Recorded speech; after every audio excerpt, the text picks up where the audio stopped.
Passé de 35 minutes à Adiengré, commune de Soutouba 1, Soutouba 2, pardon, la commune de Soutouba 2. Même heure à Zanguera, à Guanivé 5. Bienvenue à la messe de ce dimanche 18 juin 2023. Merci de vous connecter pour la suivre dans son intégralité en direct, comme on le fait en ce moment. Et en rediffusion sous les coups de 20h30. L'évangile est à la taille de l'actualité et va de la fin du recensement électoral à l'interdiction de l'installation des nouvelles églises, en passant par la 111e conférence de l'Organisation internationale du travail OIT et la lutte contre la dépravation des mœurs dans l'industrie de la culture. L'équipe en place pour nous servir cet évangile du jour est composée de Joseph Gada, directeur de publication du journal Économie et Développement, l'un des rares journaux thématiques à qui je vous prie de vous joindre à moi pour souhaiter une confraternelle et fraternelle bienvenue. Bienvenue, Joseph. Merci beaucoup, Eric. Je voudrais profiter de l'occasion également pour saluer tous les téléspectateurs et téléspectatrices de TV2 et profiter aussi de l'occasion puisque il paraît qu'il y a une journée qui nous a été dédiée aujourd'hui. Oui. Donc, souhaiter bonne fête à tous les pères. Et être papa n'est pas aussi facile, surtout dans nos jours. Tu sais, par le passé, quand on voyait nos papas dépenser de l'argent, on dit allez à l'école, si vous n'allez pas, on vous chicotait. On ne savait pas que c'est de grandes choses qu'ils nous faisaient, on ne savait pas qu'ils nous préparaient pour l'avenir. Mais aujourd'hui que nous sommes aussi devenus papas, nous avons senti cette responsabilité. La réalité de la responsabilité. Ah oui, cette responsabilité d'abord loyale et si grande qu'un papa. Quand il y a un papa, il doit y avoir aussi une maman à côté. Donc je vais profiter de l'occasion aussi pour souhaiter bonne fête aussi aux mamans. Derrière un grand homme, c'est une grande dame. Donc c'est vrai que bon, cette fête n'est pas aussi trop sentie sur le plan national comme international, comme la fête des femmes. La fête des femmes. Bon, mais on l'accepte avec fair play. C'est ça aussi l'homme. L'homme doit être sage et doit être capable d'accepter tout. Donc, vraiment bonne fête à tous les papas. Et nous croyons que la fête serait vraiment très belle. Et que nos mamans aussi ne nous oublient pas, ne serait-ce qu'un bouquet de fleurs, ça nous ferait vraiment plaisir. Pourquoi pas. Et l'actualité de votre économie et développement, ce journal thématique, oui. Quelle est l'actualité du journal? L'actualité principale le vendredi passé, c'était l'élection du secrétaire général de l'OMD, l'Organisation mondiale des douanes. Cette élection qui verra le jour le 24 juin prochain. Et à cette élection, nous aurons cette chance formidable et historique d'avoir un Togolais. Je voulais parler du docteur Chaudier Koko, l'actuel commissaire de l'OTR, c'est-à-dire que l'Office togolais des recettes, et que le Togo a essayé de présenter comme un candidat potentiel. Cette candidature qui est loyalement et favorablement soutenu par le chef de l'État et par également le chef de la diplomatie togolaise. Je voudrais parler de Robert Dussé. C'est un exemple parmi tant d'autres aujourd'hui pour dire que des Togolais aujourd'hui, des postes internationaux commencent pas à s'ouvrir aussi pour nous. Vous savez, par le passé, nous les Togolais, nous n'aimons même pas aller voyager. On veut, il y a cette loyauté, il y a ce patriotisme qui est en nous. Cette nostalgie qui s'accaparait de nous. Qui nous inonde à tel point que nous voulons, on s'en tient toujours à l'amour du patrie. Ouais. On ne veut pas sortir, on veut toujours servir le pays. Mais aujourd'hui, je pense que l'international aussi a besoin des gens. Ouais. Et nous avons l'exemple de Ngbo aujourd'hui, qui est le directeur général de l'OIT, l'Organisation internationale du travail. Donc je pense que ce sont des exemples aussi ou bien ce sont des pas emboîtés aujourd'hui par les jeunes qui arrivent. Donc nous avons parlé en long et en large de cette candidature. En quoi est-ce que cette candidature aujourd'hui est vraiment favorable et en quoi quelles sont les grandes chances de notre compatriote qui se prennent comme le candidat du Togo et le candidat de l'Afrique, puisqu'il est le seul africain. Donc nous pouvons que aussi l'encourager et lui souhaiter une bonne chance, que le Dieu du Togo l'accompagne et que qu'il ait aussi derrière lui une mobilisation africaine et au-delà de spirituellement et physiquement. Vous savez, ce que nous avons aussi souligné, et souvent ce que nous constatons, nous avons l'habitude de constater dans les organisations internationales, c'est que les pays africains ne sont pas souvent à jour côté Pays-Bas de leur de leur cotisation. Les cotisations, ils ne sont pas souvent réguliers. Donc ça joue beaucoup au niveau des votes. Parce que quand vous voulez voter, il faudrait que vous soyez à jour au niveau des statuts. Donc ce qui fait que beaucoup de pays ne participent pas à ces votes. Vous voyez déjà. Donc c'est là où il y a un peu de cloche, on a douté un petit peu, mais je pense qu'avec la diplomatie du chef de l'État et du ministre Robert Dussé, peut-être que certainement qu'ils vont passer par la France et la France aussi va essayer d'activer ses réseaux. Et nous sommes, en tout cas, moi je suis confiant que parce qu'il y aura en face un Américain et un Irakien, mais je suis sûr que les résultats qu'il a eu à démontrer à la tête de l'OTR ces trois dernières années montrent à suffisance que c'est quelqu'un qui maîtrise la fiscalité et qui peut porter, faire une grande réforme au niveau de cette institution internationale. D'accord. Merci. Nous attendons incessamment l'arrivée de Emmanuel Vivien Tomi, le directeur général du journal en double parution en papier et en digital, de Plume Libre, qui est aussi attendu sur ce plateau pour la messe. La technique, tous les fidèles accompagnateurs de la technique sont là, à leur poste, chacun. Ibrahim Mati au cadrage, Alexandre Tchalem à la régie d'antenne.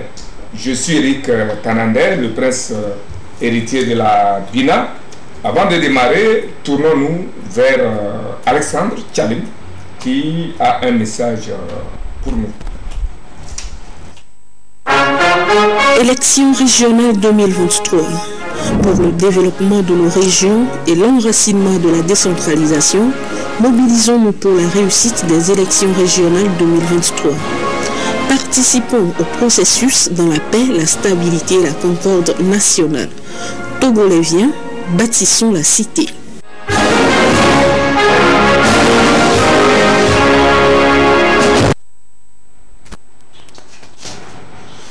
Nous sommes de retour pour à présent entamer la messe avec le premier chapitre à égrener, la 111e conférence de l'Organisation internationale du travail a eu lieu cette semaine.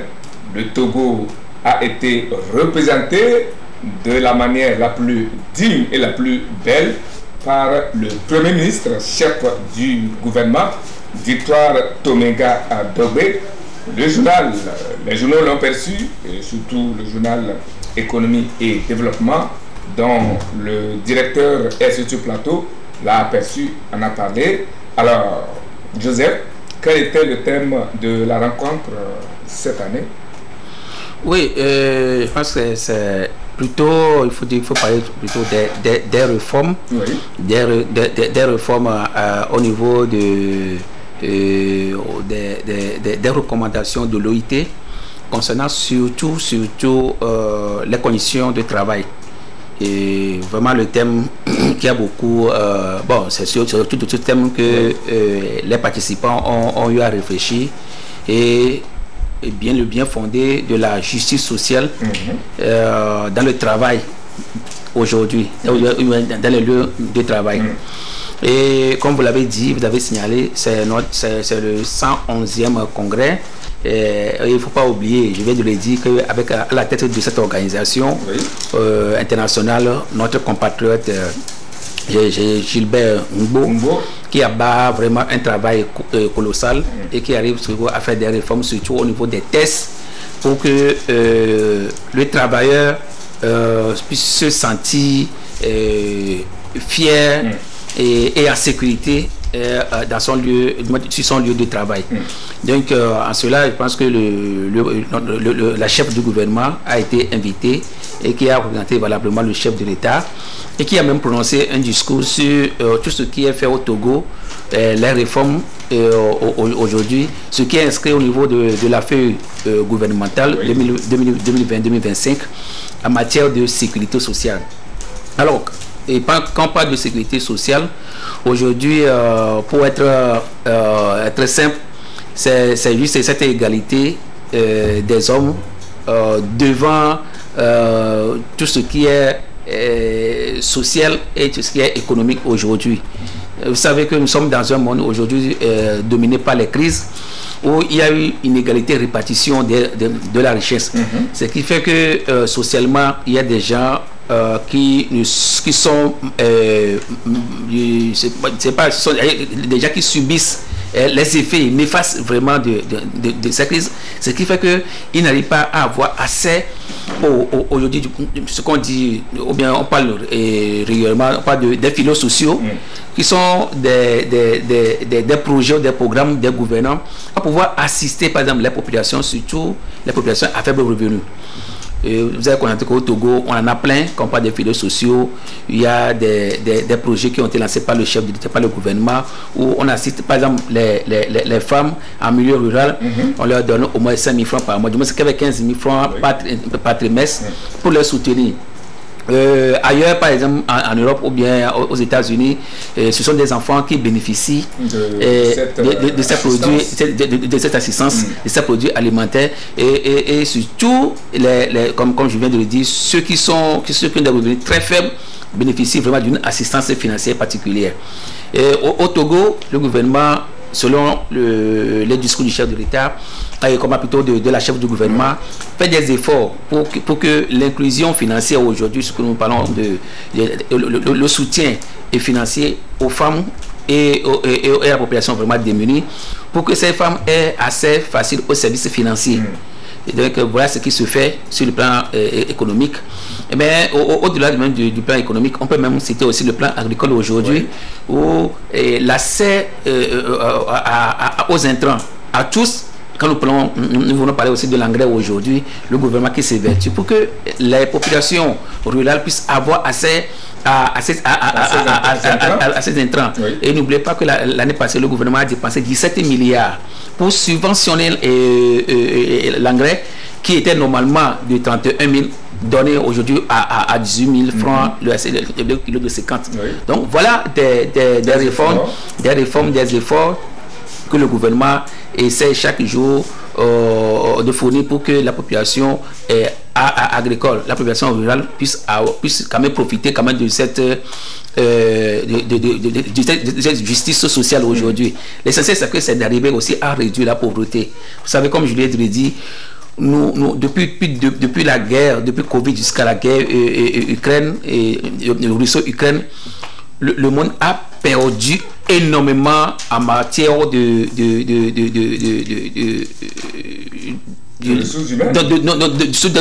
ressources financières. Et sur le plan international, aujourd'hui, il est difficile aux États d'arriver même à avoir accès aux emprunts obligataires. Même l'aide en développement est moins aujourd'hui. Ce qui fait qu'aujourd'hui, les gens sont obligés, les gouvernants sont obligés de se rabattre maintenant sur les ressources internes, la mobilisation des ressources internes. Et voilà ce qu'on appelle aujourd'hui, tout à l'heure, on vient de parler de l'OTR aujourd'hui, tout à l'heure, avec la mobilisation de ces ressources, ça permettait au gouvernement d'arriver maintenant à assurer les projets sociaux et économiques dans le pays. Maintenant, là, moi, je voudrais en venir, parce que quand on parle de justice sociale, il y a un fait aujourd'hui qui me marque, c'est au niveau de la justice.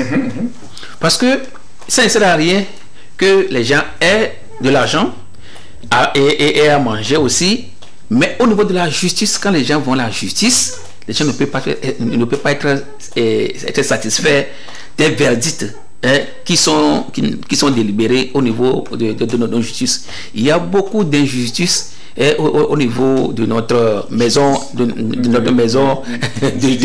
judiciaire, ce qui fait que beaucoup de Togolais sont aigris. Je vous dis aujourd'hui, Eric, si on prend 100 Togolais et on leur demande aujourd'hui quelle est votre appréciation par rapport à la justice, je suis sûr que 98% de ces populations vous diront que attention, les gens, parce que vous allez à la justice, que ce soit les injustices au niveau des verdicts sur le foncier, ça seul suffit largement pour vous dire que les gens ne sont pas satisfaits.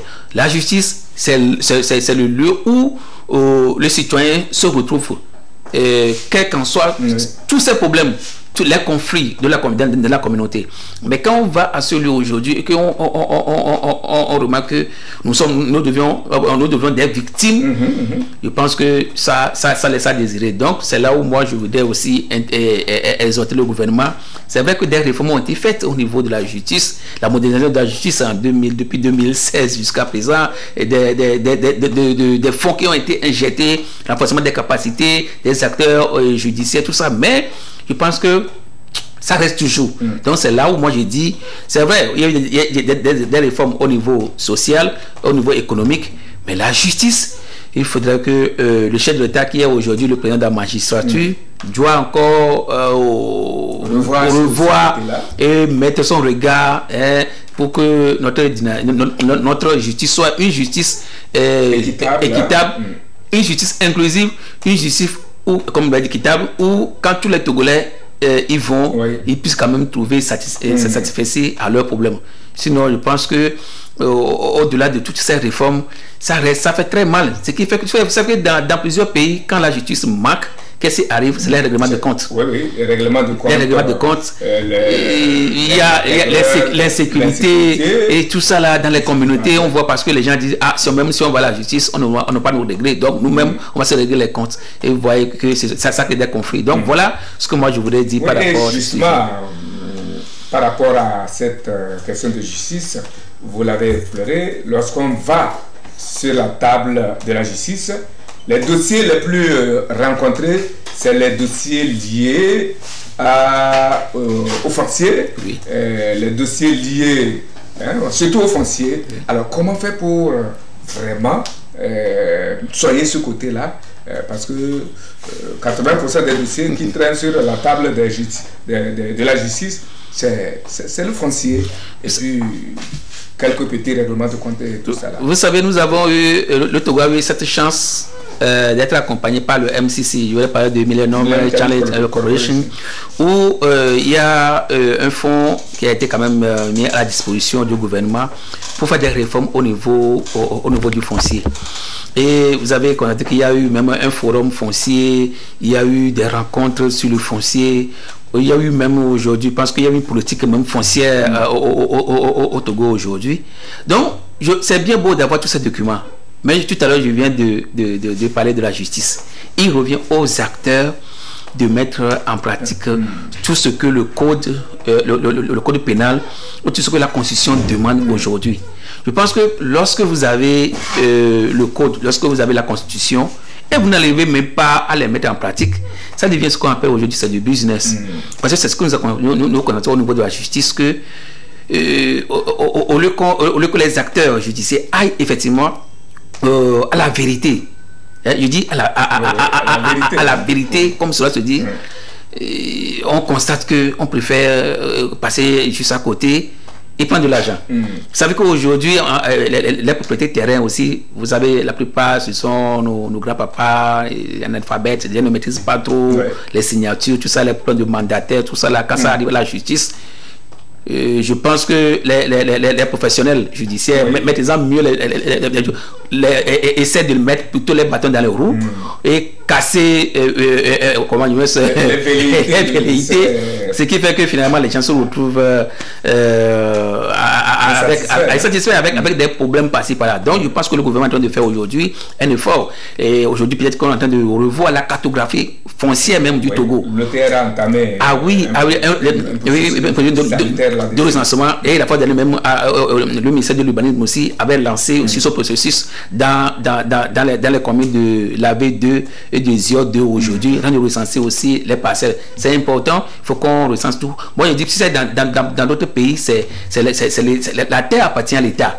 Ici, la terre appartient à la collectivité. C'est là où se trouve tout le problème. Donc, nous pensons qu'avec les réformes au niveau de l'ETR, les réformes au niveau du ministère de l'urbanisme, je suis sûr que peut-être que d'ici 10 ans, c'est pas facile, hein, mais d'ici 10 ans, si l'État arrive à être en possession du foncier, je pense que beaucoup de problèmes seront résolus. Les générations futures pourront être à l'aise. Je l'ai annoncé, il est arrivé, Vivien Tommy Emmanuel.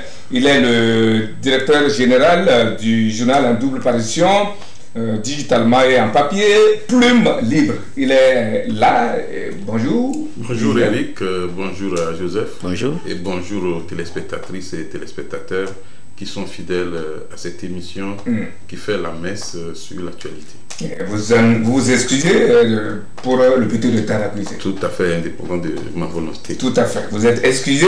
Nous parlions de la conférence, la 111e conférence de l'Organisation internationale du travail qui a eu lieu cette semaine. Le Togo, notre pays, a été représenté de la plus belle manière par le Premier ministre, le chef du gouvernement, Madame Victoire Tomiga Adobé. Et la rencontre porte sur la justice sociale. Et Joseph en parlait tout à l'heure. Nous étions au niveau de la justice, celle qu'elle se passe au Togo. Des efforts pour rendre la justice sociale. Oui, mais votre appréciation là-dessus, est-ce qu'on peut aujourd'hui parler d'une véritable justice sociale dans nos pays, pas seulement au Togo, mais en Afrique? Il faut dire d'abord que la justice, dans son essence, se doit d'être juste. Juste parce qu'elle doit rendre effectivement le droit, elle doit rendre justice, elle doit faire appliquer la loi. Et que ce soit au Togo comme dans les autres pays, il est très important que les citoyens aient confiance en leur justice. Ce qui se passe, c'est que peut-être il y a des cas particuliers ou des cas exceptionnels, ce qui ne veut pas dire qu'il faut tout généraliser. Aujourd'hui, il y a ce qu'on appelle les réformes dans le domaine de la justice. Ces réformes ne constituent pas seulement à créer d'autres structures ou à construire des bâtiments pouvant effectivement abriter les services de la justice. Oui. Vous savez que les prisons de nos pays sont souvent pleines. Oui. La dernière fois, il y a eu un documentaire qui a fuité sur la prison de Cotonou, mais ce n'est pas possible parce que la vie carcérale n'est pas la fin de la vie. Et donc, c'est vrai que ceux qui sont prisonniers sont privés de certains droits, mais il y a des droits fondamentaux qu'on ne saurait leur enlever aussi. Je pense qu'il faut revoir tout ce système-là et désengorger effectivement les prisons et ne pas envoyer aussi tout le monde en prison pour le plaisir d'envoyer, parce que vous vous souvenez du témoignage de maître Yaovi Agboibo quand il était en prison. Il dit il y a des gens qui sont là pour des raisons de carton, de poisson, ainsi de suite. Des œufs. C'est pas possible parce qu'on pouvait voir leur cas et trouver d'autres solutions. Par exemple, il y a des jeunes qu'on peut réinsérer, essayer de les suivre pour avoir d'autres résultats. Aujourd'hui, 60 ans après les indépendances, beaucoup de pays africains se doivent de réinventer la façon de rendre la justice, de revoir le système judiciaire, parce que tout ce que nous appliquons, surtout dans les pays francophones, cela nous vient du colon. Alors aujourd'hui, il est très important qu'on fasse une sorte d'états généraux de la justice pour voir est-ce que les citoyens ont toujours confiance totalement à leur justice et s'il y a des choses à améliorer, on peut les améliorer. Il faut également encourager les magistrats parce qu'il y en a qui font du bon travail et l'État se doit aussi de les récompenser, de les encourager pour que d'autres puissent leur emboîter les pas, et il faut mettre fin au travail de ceux qu'on appelle les démarcheurs de la justice, parce que c'est eux-mêmes qui salissent le dossier judiciaire. Vous avez un problème, c'est eux qui prennent vos dossiers, ils vont dire ben, nous allons voir tel juge, alors que c'est faux. Et aujourd'hui, le citoyen doit aller directement voir son juge, voir un avocat, voir tout ce qui travaille effectivement dans ce domaine qui constitue quand même un pouvoir, parce que vous savez, quand on parle des pouvoirs en démocratie, il y a l'exécutif, mais il y a également le législatif et le judiciaire. Donc c'est important qu'on revoie un peu le système de fonctionnement de la justice dans nos pays, pas seulement au Togo, mais dans beaucoup de pays africains. D'accord. Un autre sujet qui a marqué l'actualité cette semaine, démarré le 20 mai 2023, le recensement électoral en vue des prochaines échéances a pris fin mercredi dernier avec l'étape de la zone 3 qui a bénéficié de 4 jours de prorogation après des prolongations donc, dans chaque zone. Alors, Joseph, que retenir globalement de ce processus qui apparemment fait parler beaucoup de lui, surtout à ses débuts, ici à Lomé? Non, mais globalement, si on prend les 3 zones, à part la zone 1, au niveau des 2 zones, je pense que les choses se sont déroulées comme cela se doit. En fait, malheureusement, parce qu'il n'y a pas eu de problème comme on l'avait rencontré au niveau de la zone 1. Toutes les dispositions ont été prises aussi pour que les choses aillent mieux de l'autre côté. Et vous savez, au niveau de la zone 1, le président de la CENI avait même eu à dénoncer le comportement de certains opérateurs de saisie. Et j'avais constaté qu'au niveau de la zone 2 et la zone 3, on a même renvoyé même certains. Ça veut dire que on a pris les choses vraiment au sérieux et pour que ça soit bien, pour que le processus quand même se déroule dans de bonnes conditions. Je pense qu'il n'y a pas grand chose, il n'y a pas grand chose à dire aujourd'hui.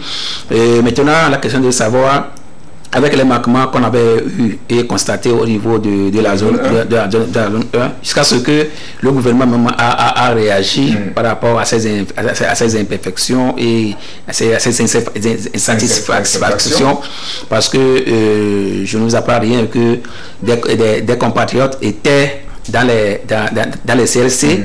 Et je vous dis, à 16h, on a clôturé comme ça. Donc, ils sont rentrés au produit, n'ont pas le 4 de l'été aujourd'hui. Mais je pense que ça revient maintenant aux politiques. Parce que c'est aux politiques maintenant de décider. Puisque le gouvernement, c'est un acte citoyen, mais politique aussi. C'est ces politiciens qui sont plus concernés. Donc, je suppose qu'aujourd'hui, il y a un cadre. Il y a des cadres de concertation des partis politiques ou bien des acteurs politiques. Je pense qu'il leur revient maintenant de s'asseoir et voir qu'est-ce qu'il faut encore corriger. Est-ce qu'aujourd'hui, il ne faut plus revenir dans la zone 1 et demander peut-être que 2 jours soient accordés. Je pense que c'est un travail collégial qui serait fait entre les acteurs politiques et le ministre de l'administration territoriale. Et je pense que s'il y a un consensus, qui veille au grain, vraiment. Donc, je pense que, et quand il y a un consensus, je pense que, parce qu'aujourd'hui, les gens sont là, les gens se demandent, mais qu'est-ce que nous qui sommes laissés au carreau, qu'est-ce que nous allons devenir? Est-ce que nous aurons nos cartes d'électeurs ou bien qu'est-ce qui va se passer? Donc, si les laisser aussi comme ça, ce n'est pas aussi bien. Parce que, je l'ai dit, ils sont laissés sur les carreaux. Alors qu'aujourd'hui, quand nous prenons je ne sais pas s'il faut dire, mais même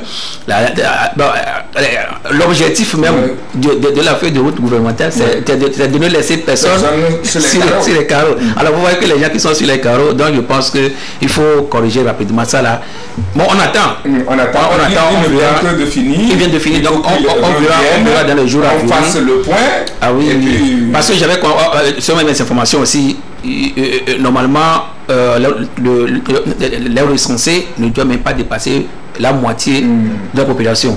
Mais selon mes informations, ce qu'on a déjà aujourd'hui, ça tend à dans les 4 millions. Donc voilà, c'est toute une équation à résoudre. Viviane, votre réaction là-dessus, quelle conclusion tirer de la mobilisation constatée dans chaque zone? Ça n'a pas toujours été le cas, mais cette année, pour ces élections... Ce qu'il faut dire, c'est que notre démocratie est en train de grandir. Vous avez vu la mobilisation qu'il y a eu dans la première zone lorsque le recensement a été lancé. On a senti quand même une sorte d'envie de disposer de sa carte d'électeur pour plusieurs raisons. Peut-être que par le passé, on avait négligé la sensibilisation, ce qui fait qu'aujourd'hui, on est obligé de faire encore plus pour que beaucoup puissent disposer de leur carte d'électeur. Secondo, il y a eu aussi cette question d'appui de l'État aux citoyens avec le système Novici. Le système Novici, par exemple, qui s'est fondé essentiellement sur les cartes d'électeurs pour pouvoir faire le repétoire. Et donc, les citoyennes et les citoyens se sont dit, mais nous ne serons pas... nous ne serons pas négligés cette fois-ci s'il y a des actions sociales dans ce sens-là. Et on a constaté une implication de tous les partis politiques, des associations qui ont appelé effectivement à aller se faire recenser. Mais le problème qui a été soulevé, que ce soit par la CENI elle-même, par le gouvernement, c'est cette lenteur-là qu'il y a eu au niveau de la zone de Lomé. Mais je pense que la CENI a profité de la zone de Lomé pour pouvoir corriger les choses pour les autres zones. Et on ne peut que féliciter ce qui s'est passé. Souhaiter peut-être 1 ou 2 jours encore à Lomé pour permettre à ceux qui ne disposent pas de carte d'électeur de pouvoir en avoir. Oui. José, je reviens à vous. Je me permets de vous poser encore cette question que j'ai toujours posée depuis le début. La forte mobilisation, tout le monde en est conscient. Et donc, les gens se sont-ils fait recenser pour avoir les cartes ou forcément pour aller voter? Le recensement, c'est un acte citoyen. Je pense que moi je dirais oui parce que les gens se sont sentis interpellés et par l'État à aller accomplir leur devoir citoyen. Donc je pense que à première vue, parce que les gens ont compris aujourd'hui, et surtout que qui parle du présent parle aussi de l'histoire. On sait ce qui s'est passé en 2018 et quand les partis politiques, certains acteurs des partis politiques ont appelé la population à boycotter ce recensement. Aujourd'hui, ce sont ces acteurs qui ont pris conscience de la chose. On dit non, attention, nous devons mobiliser nos militants, toute la population togolaise, afin que chacun puisse avoir la carte d'électeur. Donc je pense que c'est pour ça même aujourd'hui qu'on a constaté que cet engouement, cette mobilisation forte on ne peut jamais imaginer que déjà à 4 h du matin, vous voyez des gens qui sont là, alignés, les CS, mais vous vous demandez, vous demandez, mais qu'est-ce qu'ils ont, qu'est-ce que les gens ont compris cette fois-ci pour qu'il y ait cet engouement de la chose. Et mais tard dans la nuit même, je vous dis, même les CS, même si on ferme les CS à 17h, les gens sont là. Les gens sont là jusqu'à 20h. Bon, ils ne savent même pas ce qu'ils cherchent, mais voilà. Donc, au-delà de tout, je pense que mon cher frère Vivian a ajouté l'autre côté aujourd'hui de l'aspect social, les projets sociaux, les programmes sociaux du gouvernement qui ont fait qu'aujourd'hui les gens sont obligés d'avoir ces armes. C'est d'ailleurs une carte que certains utilisent comme carte d'identité. Voilà. Et pour avoir accès aux produits aux services financiers. À beaucoup de services. Voilà. Donc aujourd'hui, quand vous allez à l'intérieur du pays, c'est vrai, et c'est là où moi je voudrais profiter de l'occasion aussi pour exhorter le gouvernement à revoir aujourd'hui la situation de la carte d'identité nationale. Les gens n'ont pas de carte d'identité nationale. Et surtout quand les gens voient qu'ici, c'est plus facile, c'est gratuit, on peut aller même juste avoir la carte. Et puis, n'oubliez pas même que cette carte sert aux gens même à traverser la frontière. Donc, comme je l'ai dit, quand vous allez à l'intérieur du dans la zone CDAO. Mais c'est même trop bon même. Donc, quand vous avez cette carte, surtout à l'intérieur du pays, pour nos frères qui sont à l'intérieur du pays, les gens qui ne disposent pas des 5 000 francs pour aller même faire les cartes. D'abord, pour faire les cartes d'identité, vous savez, les conditions requises, tout ça, surtout l'acte de naissance, tout ça là, c'est compliqué. C'est compliqué. Moi, d'abord, comme moi, il dit, je demandais au gouvernement, je ne sais pas s'il faut lancer une opération foraine quand même. Oui, parce que c'est ça mais qui a poussé les gens à sortir massivement pour avoir cette carte. Et je pense que, comme on le dit, on est allé même au-delà des électeurs.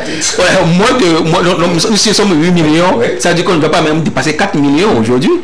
Mais aujourd'hui, nous sommes allés même plus de 4 millions, voire. Alors, comment est-ce qu'on va gérer le surplus, tout ça là?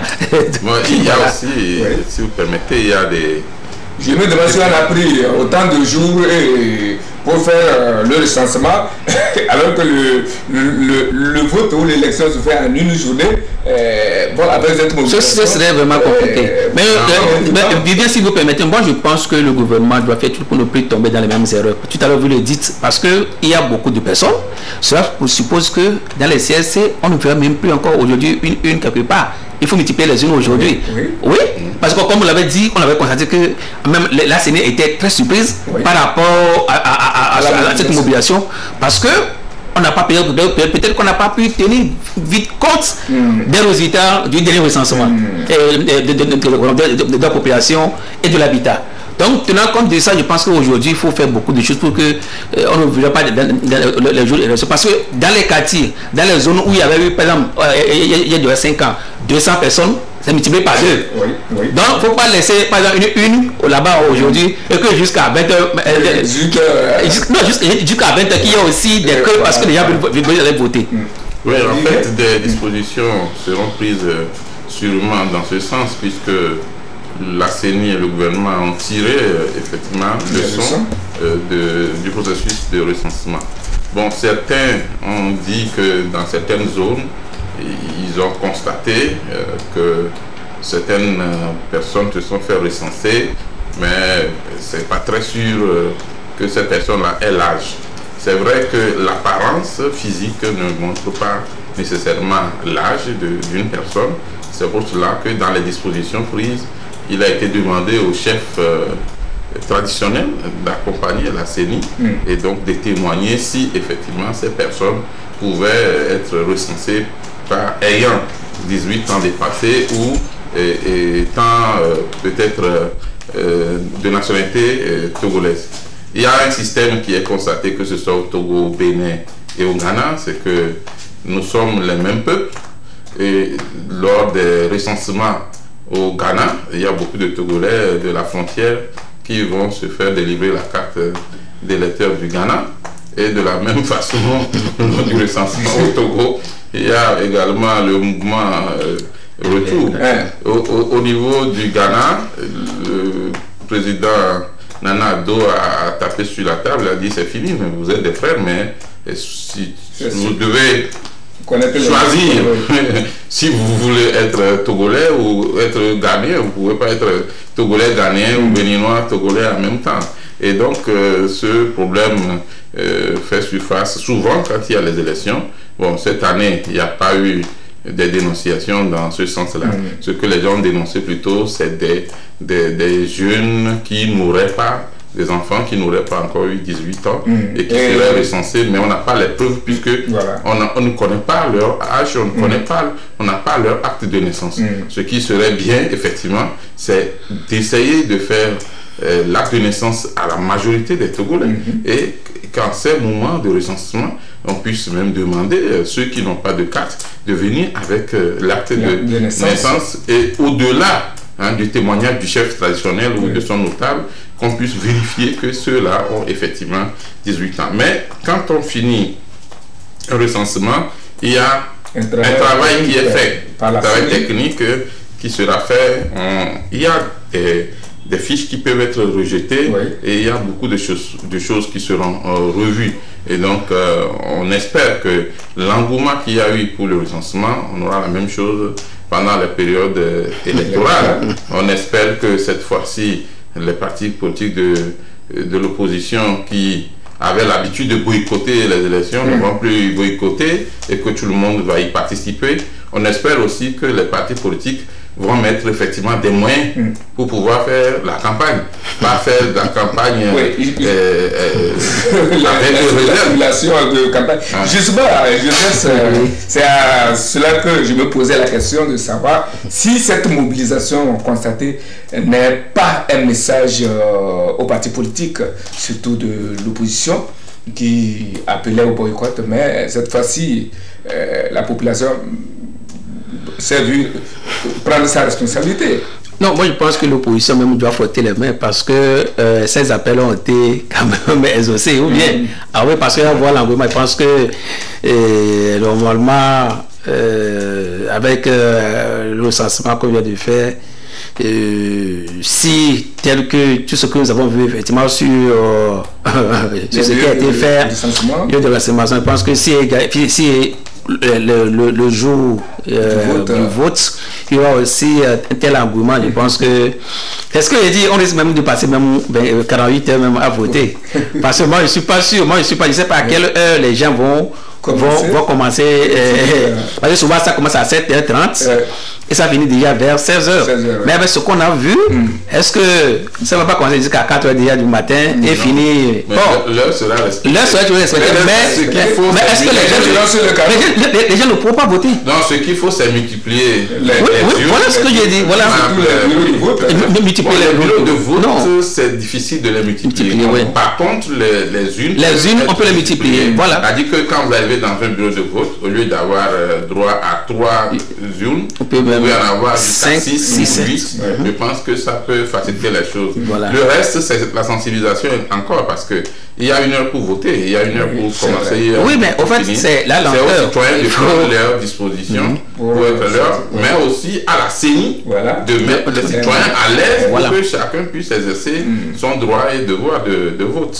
Non, je pense qu'il revient aussi aux partis politiques de mettre aussi leurs militants au pas et surtout mettre aussi ces militants dans les bureaux de vote.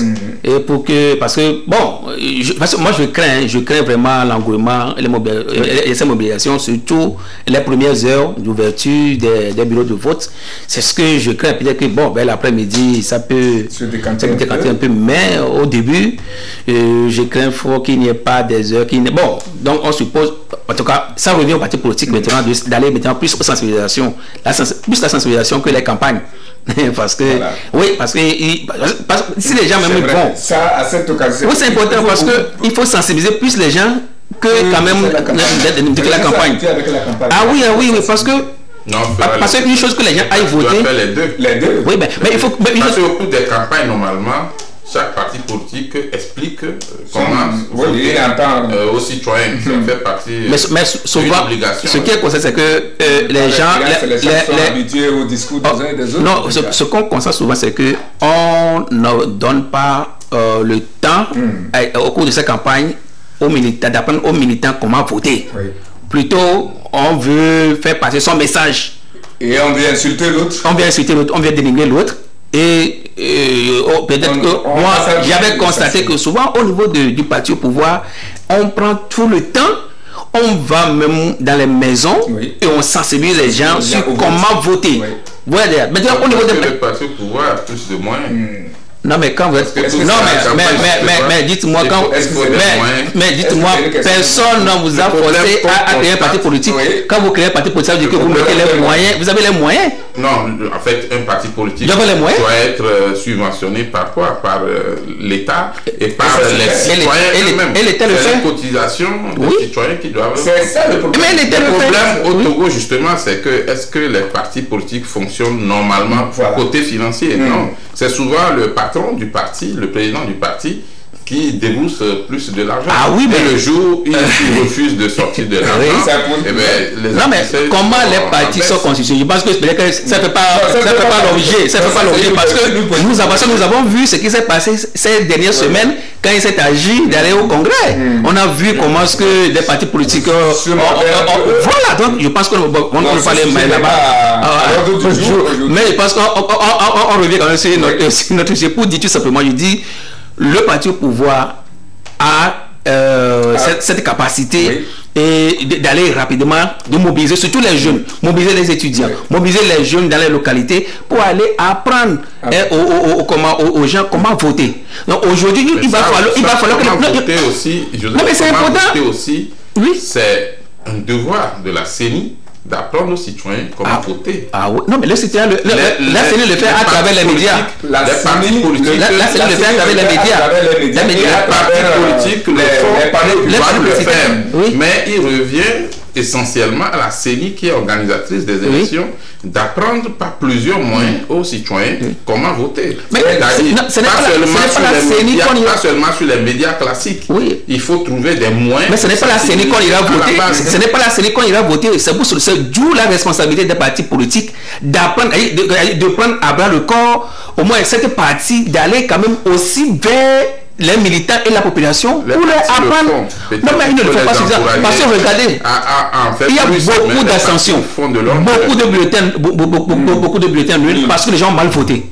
C'est ça aussi le problème, parce que est-ce que nous-mêmes, citoyens, nous faisons un effort pour savoir comment voter? Ça aussi, c'est un devoir du citoyen avant de devenir un devoir du gouvernement, de la CENI, et une obligation aussi des partis politiques. Aujourd'hui, ce qu'il faut dire, c'est que nous devons améliorer la sensibilisation dans le domaine, tout ce qui concerne les élections. Il faut sensibiliser la population encore plus.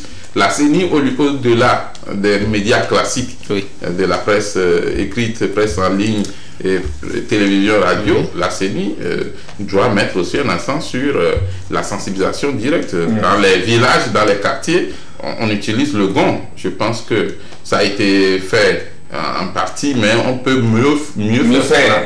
Pourquoi ne pas prendre des groupes de sketch pour apprendre aux citoyens comment les artistes sensibiliser, comment voter. Ça, c'est une affaire de nous tous, de tous les citoyens. Tout à fait. Pas seulement au moment venu, on verra. Pour aujourd'hui, il est question de la fin du recensement qui s'est globalement bien terminé. Et nous saluons alors tous les acteurs. N'oubliez pas aussi que même la conférence des évêques du Togo aussi s'est prononcée aussi sur le sujet et a invité aussi tous les acteurs à aller à un apaisement jusqu'à la fin du processus électoral. Donc nous croyons que leurs voix seront bien entendues. Il faut féliciter les acteurs politiques du Togo, parce que depuis un moment vous avez constaté que les élections ne donnent plus occasion à des violences. Je crois que là aussi, il y a une maturité.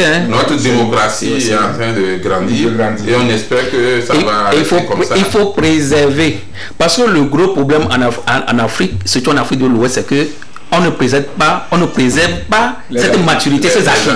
C'est-à-dire que, parce que quand vous voyez ce qui se passe au Sénégal aujourd'hui, vous vous demandez, mais comment est-ce qu'on peut aller loin et chuter encore comme ça? dans plusieurs pays. Donc, je pense qu'il faut conserver. Même au-delà du Sénégal, les pays qui sont revenus au coup d'État, le coup d'État est anticonstitutionnel, le coup d'État est antidémocratique. On ne peut pas applaudir des jeunes qui font des coups d'État en Afrique. Je pense que là aussi, c'est une erreur. Si ces jeunes ont de bonnes idées, il faut trouver un moyen de donner ces idées-là à ceux qui sont au pouvoir.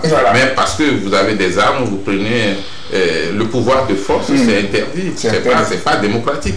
Que vous soyez Sankara bis ou Sankara plus, ce n'est pas normal que l'Afrique retourne au soleil des coups d'État. C'est très mauvais. Et des indépendances. Voilà, c'est un bon débat à suivre dans les semaines et jours à venir lorsque vous seriez prononcé là-dessus. Moi, je suis là pour ce que vous soulevez. L'autre chapitre qui nous intéresse cette semaine, c'est le communiqué du ministre de l'administration.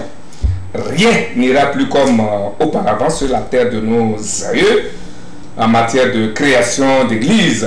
Ainsi en a décidé le gouvernement via son ministre de l'administration territoriale, de la décentralisation et des collectivités locales. Ce dernier vient de taper le poing sur la table avec fermeté pour mettre fin à cette pratique peu orthodoxe et contre les principes même de la Bible. Certes, il a dit de perpétuer, Dieu a dit de perpétuer sa parole à travers le monde, mais dans les règles de l'art et dans le respect strict des libertés individuelles et collectives, mais tel ne semble pas être le cas sur tous ces derniers ou ces maisons dites de Dieu poussent comme des champignons n'importe qui, pourvu qu'il ait le désir et qu'il ait les moyens, ouvre son église. Pire, des gens transforment leur salon et leur garage en église, avec tout ce que cela entraîne comme corollaire, la nuisance sonore. Comment trouvez-vous tout cela? Mais avant, je voudrais bien, avec votre permission, vous lire le communiqué dans son état du ministre de l'administration territoriale qui dit, je cite, « Mesdames et messieurs les préfets et maires, notre pays connaît des implantations de plus en plus anarchiques, des lieux de culte au mépris de la réglementation en vigueur. Dans le souci de mettre fin à ce phénomène, je vous invite, c'est le ministre de l'administration territoriale, à prendre les dispositions nécessaires en vue d'interdire, en collaboration avec les forces de l'ordre, toute nouvelle implantation de lieux de culte dans vos ressorts respectifs. Par ailleurs, poursuit le communiqué, la question des nuisances sonores générées par les lieux de culte devenant de plus en plus insupportables pour les riverains, je vous demande de faire procéder aux constatations et de me transmettre sans délai les dossiers relatifs aux plaintes des riverains pour des mesures appropriées à prendre. Recevez, mesdames et messieurs, les préfets et maires, mes cordiales salutations. A signé monsieur Payaroa Boupessi, ministre d'État, ministre de l'administration territoriale, de la décentralisation et des collectivités locales. Dites que je suis le tout premier à être ému et intéressé par ce communiqué. Voilà. Non, mais moi je suis très intéressé par ce communiqué. Quand je l'ai appris hier, j'ai dit bravo au ministre, mais que ça ne serait pas seulement au simple communiqué. Parce que ce qui se passe aujourd'hui dans les communautés, dans la société, je pense que même le gouvernement n'a pas est dépassé par les événements. Moi, je vous donne pour exemple ce qui a Djablé.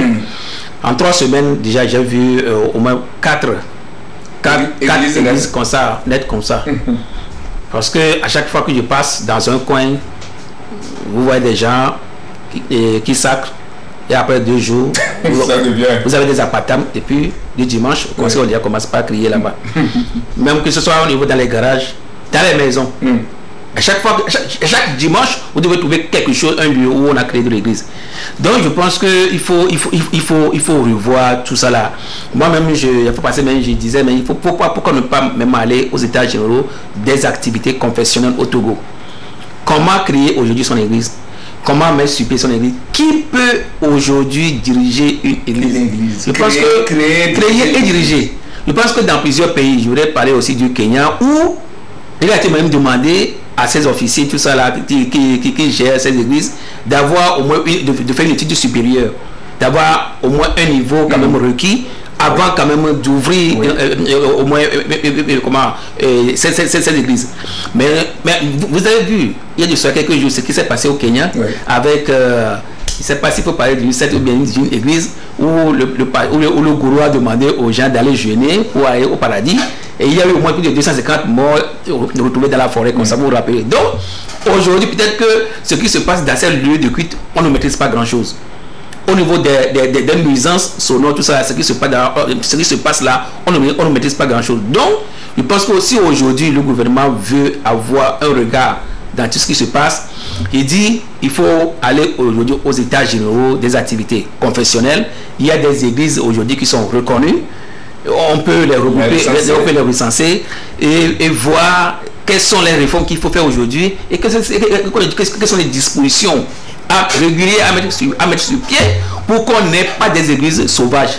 C'est comme au niveau de la presse. Arrivé à un certain moment, on a voulu remettre les choses à plat. On a demandé aux gens d'aller se faire former et d'un jour même aujourd'hui, peut-être que ne peut même plus paraître ou bien disparaître, ont disparu parce que le code pénal est exigeant par rapport à l'ouverture d'une entreprise de presse aujourd'hui. Donc je pense que si on le fait pour la presse, on peut aller aussi de l'autre côté pour que puisse quand même pour que les choses soient vraiment réglementées. Vivien, comment avez-vous apprécié cette mesure à travers ce communiqué qui est mettre de l'ordre, selon moi, dans la maison de Dieu? Je pense que le gouvernement joue son rôle, le ministre a pris ses responsabilités, sauf qu'il ne faut pas exagérer parce qu'on sait que dans nos pays, on sait comment ça fonctionne. Le ministre donne un ordre, mais les gens vont au-delà de l'ordre qui est donné par le ministre. Et donc il ne faut pas que les préfets, les maires exagèrent. Le ministre n'a jamais dit de fermer les églises qui ont l'agrément. Les églises qui disposent déjà de papiers, il faut les laisser tranquilles. Je pense que les églises qui n'ont pas d'agrément et qui s'implantent, on peut effectivement les interpeller ou faire cesser ces activités. Mais quand une église dispose en bonne et due forme de papiers, il ne faut pas que les préfets et les maires aillent les fermer. Non, mais le ministre n'a pas dit ça. Non, c'est un rappel que je fais. Vous savez, dans la Déclaration universelle des droits de l'homme, il a été dit clairement que la liberté de religion n'a pas de condition. La liberté de religion, elle est là. Tout le monde a une liberté de choisir sa religion et de pratiquer sa religion. Maintenant, dans la constitution du Togo également, il est dit que nous sommes un pays laïque, nous avons diverses religions et personne ne peut interdire à l'autre de faire sa religion.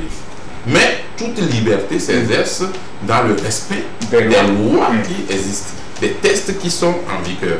Et donc, ce qu'il faut rappeler aujourd'hui, c'est que cette prolifération d'églises ou de, je ne sais pas, de groupes religieux, parce que qu'est-ce qu'on appelle l'église? En réalité, bon, nous qui avons fait un peu la théologie, une église respecte des normes. Donc, c'est pas parce que nous trois, nous sommes ensemble ici qu'on constitue déjà une église. Non, une église, c'est une organisation qui est bien structurée, avec des tests. C'est pas parce que vous avez rêvé la nuit que quelqu'un a frappé votre tête que vous dites je suis devenu prophète, j'ai créé une église. Je pense que le problème qu'il y a au Togo, c'est qu'on doit faire attention à ce qu'on ne tombe pas dans les dérives, comme ce qui se passe en Ouganda, comme ce qui s'est passé au Kenya.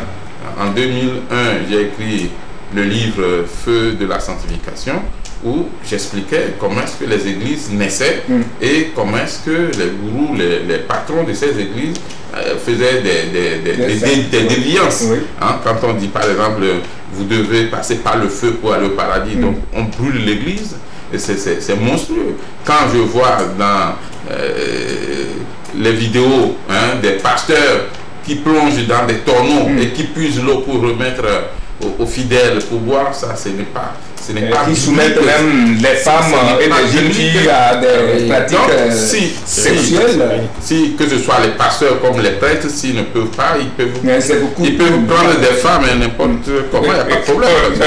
La loi du Togo n'interdit pas la polygamie.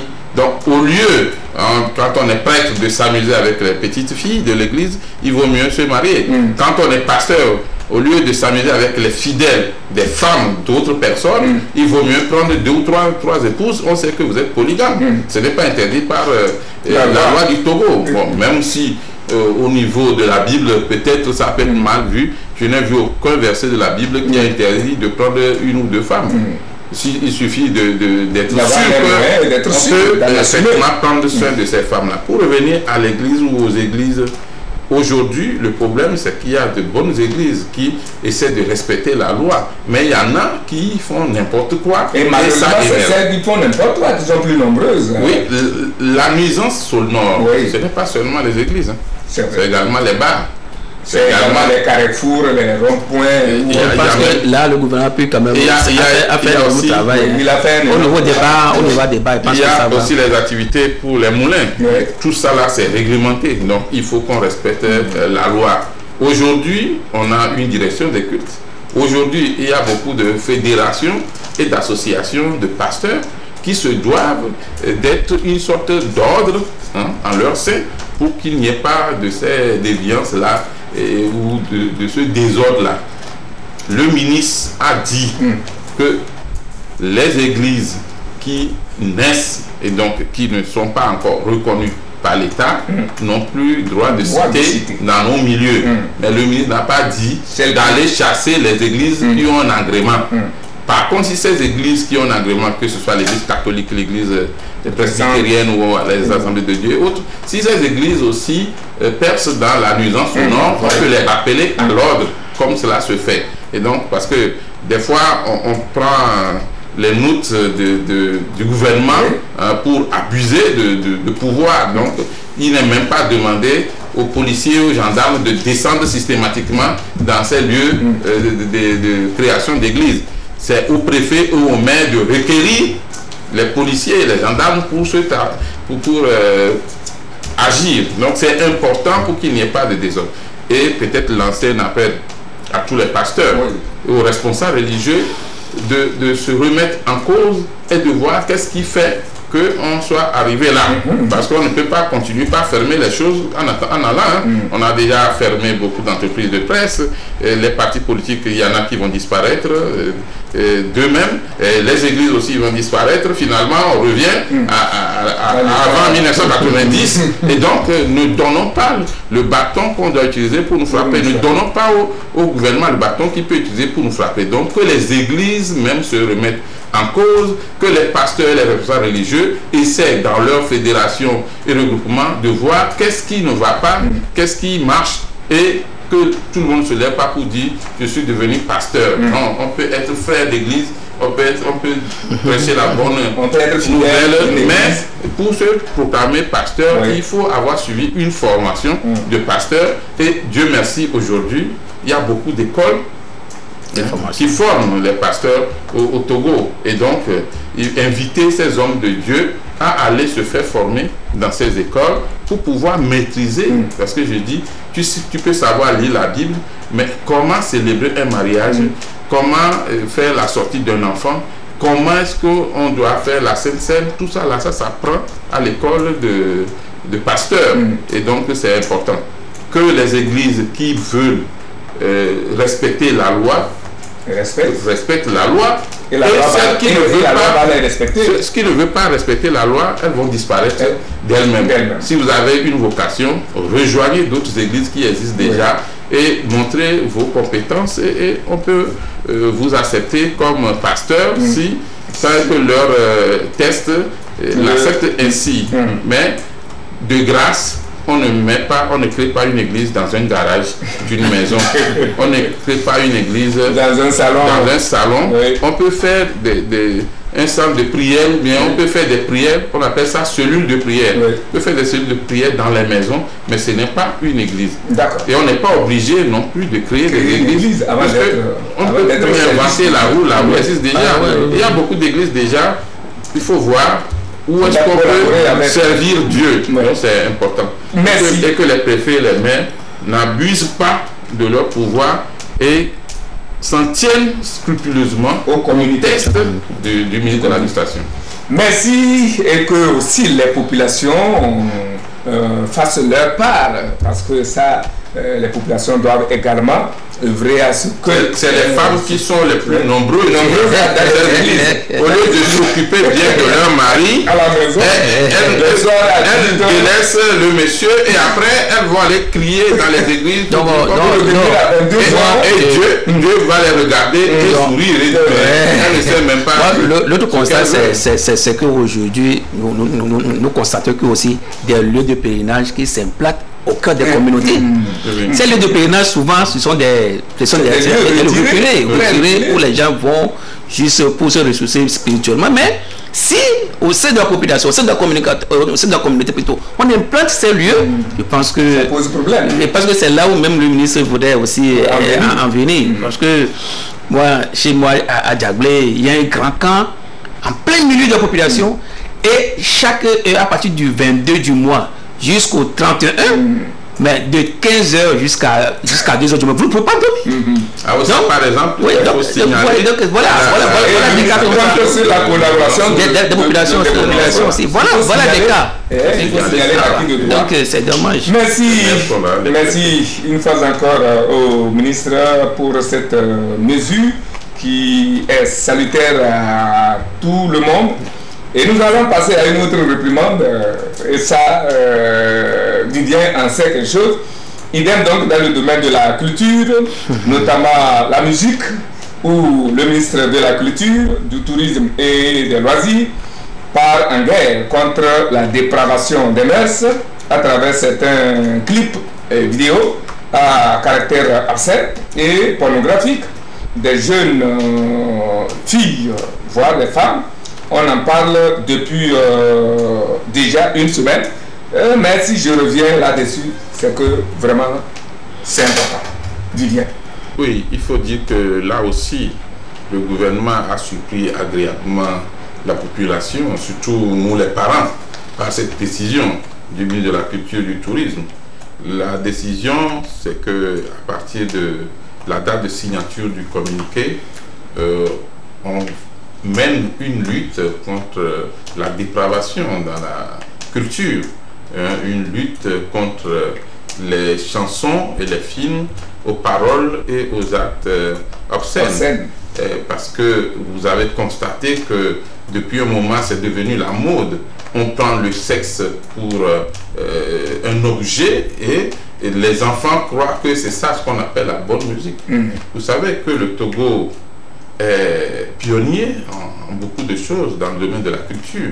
Quand nous prenons la regrettée Bella Bello, Georgette, elle a été celle qu'on appelle la pionnière de la musique urbaine africaine. Vous avez vu ces photos sur les billets de banque. Il n'est pas donné à n'importe quel pays d'avoir quand même les photos de ces enfants sur les billets de banque de toute une communauté, pas seulement de 2 ou 3 pays, c'est toute la communauté CFA qui l'a utilisé. Alors, ça veut dire que on est reconnaissant pour son travail de qualité. Vous prenez les artistes comme Julie Akofa, Dimi Hope, King Mason, c'est des artistes qui font la fierté du pays. Afia Mala, là-bas au pays de Fidel Castro, Afia Mala a pu s'imposer pas la qualité de son travail artistique. Aujourd'hui, nous constatons que les jeunes pensent qu'il faut juste se faire remarquer sur les réseaux sociaux en chantant n'importe quoi. On raconte des bêtises, je ne veux même pas en citer. On parle du sexe comme si le sexe était devenu un chargeur de portable. Mais je crois que c'est tout cela que le gouvernement veut arrêter par le biais du ministre de la Culture et du Tourisme. Aujourd'hui, ça va commencer par nous les médias. Il faut que nous les médias, on sanctionne ces morceaux aux paroles obscènes. Il faut qu'on apprenne aux artistes à chanter avec ce que nous appelons dans le domaine de l'art des thèmes immortels. Les thèmes immortels comme l'amour par exemple, la vie par exemple, la jalousie. Vous voyez que les chansons... Et des leçons. Oui, il faut qu'on trouve quelque chose dans les chansons. Les chansons de Nana Mouskouri sont toujours d'actualité, mais elle est vieille, elle a commencé par chanter avant notre naissance, mais elle continue. Et ces chansons passent partout. L'Esplo de la France continue par nous faire du bien chaque nuit et tous les midis. Pourquoi? Parce que les paroles sont bien pensées et les paroles véhiculent quand même un message. Ici, on dit je suis artiste donc je peux faire n'importe quoi. On tourne le français très mal, on utilise des mots pas possibles et de manière crue, sans euphémisme. Surtout, ça a commencé avec ces jeunes-là, comment on appelle ça, donc je ne vais pas donner leur nom, mais et puis la nouvelle génération pense que ça c'est la bonne musique. La preuve, il y a des morceaux au Togo qui ne dépassent jamais le mois de décembre. Vous allez constater, je ne vais pas donner le nom d'un groupe, mais tous ces morceaux-là, moi j'appelle ça, c'est le morceau d'un an. Le morceau fait carton jusqu'à décembre, c'est fini. Il faut un autre morceau. Alors que, prenez même le Sénégal à côté, même le Ghana, le High Life, moi je ne continue pas à écouter le High Life que mon père avait, que son père avait écouté. Donc aujourd'hui, c'est un appel du gouvernement à un travail de qualité dans le domaine artistique, surtout du cinéma et de la musique, et qu'on laisse effectivement la dépravation, parce qu'on n'est pas des Américains, nous ne sommes pas des Européens, nous sommes des Africains, et nous avons nos valeurs traditionnelles, nos valeurs culturelles. Pourquoi ne pas chanter et revaloriser effectivement notre tradition, notre culture? Combien d'artistes ont composé des chansons sur Evala? Combien d'artistes ont composé des chansons sur Aïza? Mais par contre, quand il s'agit de parler de sexe, oui, on dit des foutaises, des bêtises, on raconte n'importe quoi et on dit qu'on fait de la musique. Désormais, dans les événements, il faut éviter d'inviter ces artistes-là qui chantent n'importe quoi et qui font croire que c'est ça maintenant la mode au Togo, on dit n'importe quoi et puis ils se font appeler les stars. Mais je sais qu'on peut les inviter dans les grands événements. C'est vraiment dommage. Nous sommes dans un monde lumineux recouvert par l'obscurité et c'est ce que nous voulons que ces jeux-là nous servent comme c'est pas comme des plats d'or sur des plateaux en or aussi. Parce que si aujourd'hui vous voyez nos jeunes, ce qui leur plaît beaucoup, c'est les cesses partout. Nous sommes bientôt en plein pied dans les vacances. Vous allez voir ce qui se passe, ce qui va se passer aussi dans nos maisons. Et ça là aussi, ça interpelle surtout nous les parents. Heureusement qu'aujourd'hui c'est la fête des pères. On endosse tout pour dire tout simplement que nous devons revenir, prendre nos responsabilités d'éduquer valablement nos enfants. Parce que lorsque nous leur laissons le champ libre, nos enfants iront apprendre l'éducation, l'éducation morale et c'est mais pas spirituel. Tout ça là dans ces chansons. Aujourd'hui, nous avons les réseaux sociaux où pilulent ces chansons obscènes, ces paroles obscènes, parce qu'aujourd'hui, j'ai lu le communiqué, c'est vrai, même si aujourd'hui les médias traditionnels veulent sanctionner ces chansons, n'oubliez pas qu'il y a les réseaux sociaux, ils peuvent contourner et aller passer ces musiques là-bas. Comme les YouTube, les TikTok, où les gens vont dire qu'ils veulent avoir des milliers de vues. Vous voyez déjà, donc parce qu'il faut, je disais quelque part parce qu'il ne faut pas que le gouvernement aussi, le ministre s'arrête au niveau juste de ça là, il faut que ça aille même au niveau du Conseil des ministres, pour qu'on prenne vraiment des décisions, une loi même sévère là-dessus. Parce que il faut impliquer d'autres ministères. Oui, parce que lorsque vous êtes artiste et vous dites moi, je ne veux pas passer mon morceau au niveau des médias traditionnels, je vais continuer et aller sur YouTube et tout ça là. Attention, c'est comme il disait tout à l'heure qu'il y a une loi aussi qui, nous, les médias, nous demande que vous ne devez que publier dans votre média traditionnel. Quand vous allez sur YouTube et ces réseaux sociaux, on vous sanctionne. Donc aujourd'hui, il faudrait qu'on arrive aussi à sanctionner ça. Il y a quoi, les gens ne disent pas, on contourne. Il y a l'article 394 du Code pénal. Du Code pénal, oui. Qui sanctionne effectivement la publication des paroles obscènes, tout ça là. C'est ça. Et donc, il y a même l'article 392 du Code pénal. Du Code pénal. Donc, la loi est là et le ministre l'a rappelé. C'est juste son application. Voilà, il faut l'appliquer. Qui traîne. Voilà. Et maintenant, ça sera appliqué. Ah oui. Et n'oubliez pas aussi, même quoi qu'on dise, même en Europe, il y a des morceaux qui sont sanctionnés, qui ne passent même pas même sur YouTube. C'est interdit. Moi, j'ai vu des chansons, des chansons de Rihanna qui ont été quand même sanctionnées, interdites quand même de passer sur les réseaux sociaux. Donc je pense qu'en Europe aussi. Donc ce que nous disons, ce que nous demandons au gouvernement, que ça ne s'arrête pas seulement au simple communiqué. Il faut aller au-delà, il faut appliquer maintenant aujourd'hui. Parce que ce que moi, au-delà de tout ça, aujourd'hui dans nos coins, avant pour aller dans une boîte de nuit, il faut aller à l'hôtel. Mais aujourd'hui, presque dans tous nos coins, dans les rues, vous avez des coins de boîte de nuit qui sont construits partout. Et les nuits, et puis pire encore, on affiche ça ouvertement.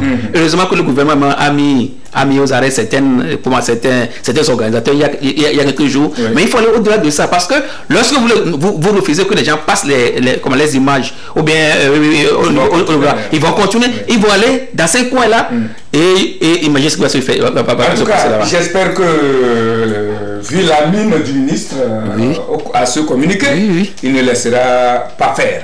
On suppose parce que il y a aussi les influenceurs. Il y a aussi les influenceurs.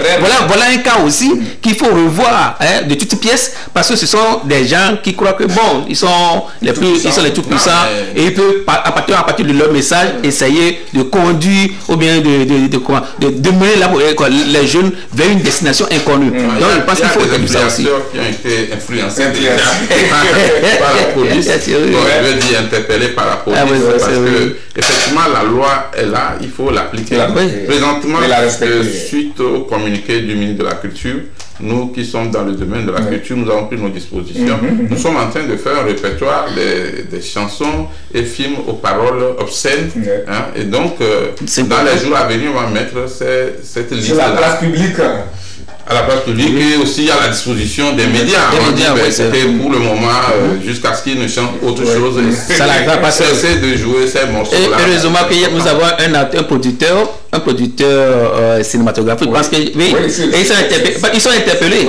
Parce qu'aujourd'hui, quand vous passez, quand vous allez à toujours les réalisateurs, vous voulez réaliser un film, quand il n'y a pas de scène obscène, les gens ne veulent pas regarder les films.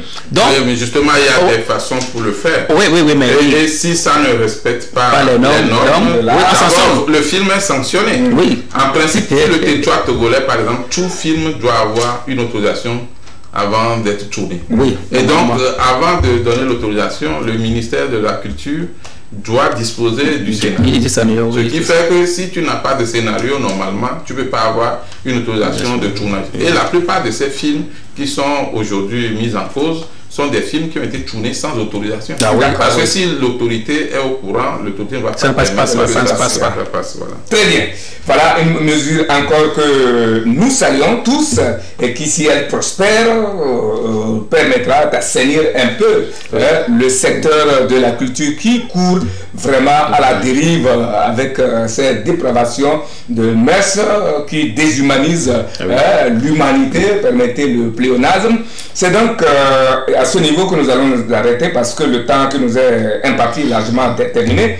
Alors où nous sommes, le Mali les Maliens sont en train de voter pour un oui ou pour un non d'un projet de loi de transition de Goïta pour le rétablissement partiel ou total de l'ordre constitutionnel. Le temps ne nous permet pas d'en parler. C'est juste dire que ça va apprendre beaucoup de leçons à ceux qui pensent que les coups d'État constituent une forme de modernité. Je pense qu'on l'a averti que M. Goïta n'est pas venu juste pour balayer la maison. Il veut s'éterniser. La preuve, avec ce référendum-là, il met tout le pouvoir à la disposition du président. Le président est plus puissant que le Parlement. Le président peut, à n'importe quel moment, destituer tous les députés. Le président peut faire ce qu'il veut. Le président nomme directement les ministres sans passer par le Premier ministre. Donc je pense que c'est un danger pour le Mali. Mais les Maliens, il leur revient de prendre leurs dispositions pour sanctionner dans les urnes ce projet-là qui ne fait pas avancer cette ancienne démocratie qu'est le Mali. J'avais que vous allez parler aussi des 4 présidents qui ont fait un voyage de villégiature et c'est pas c'est du n'importe quoi. C'est du n'importe quoi. L'Afrique c'est vraiment dommage. Médiation pour mettre fin à la guerre. C'est vraiment dommage. Je ne vais pas abuser de l'intelligence de la technique et des téléspectateurs. Et vraiment merci pour votre déplacement et félicitations. J'espère que vous avez satisfait les fidèles à travers votre prêche, à travers votre homélie. Et je remercie également les téléspectateurs pour leur attention toute particulière.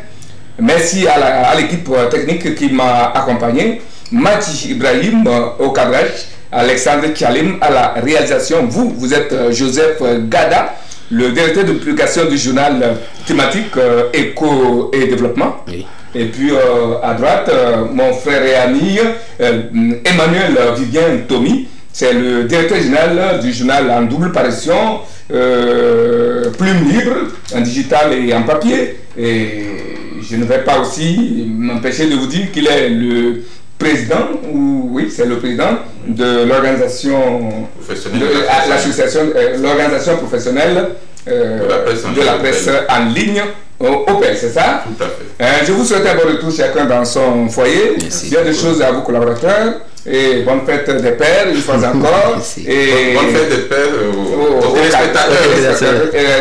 aux téléspectateurs pères. L'appétit du savoir naît du doute. Cesse de croire et instruis-toi. L'appétit du savoir naît du doute. Cesse de croire et instruis-toi. C'est de René Descartes. Bonne méditation et à dimanche prochain. Au revoir. Pourquoi tu as voulu